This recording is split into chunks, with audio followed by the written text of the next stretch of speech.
Let's see. Time for another mac and cheese hack, and this time we're doing it cheeseburger Is another mac and cheese hack, and we're doing it cheeseburger style?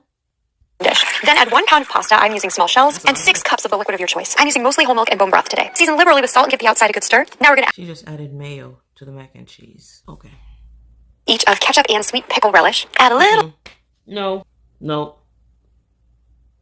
Listen, this one of them people, you go to her house, you bring a saw, some kind of saw, and you gonna saw the kitchen from the rest of the house because you gonna throw the whole kitchen away so she can't go in there no more. Or a crane.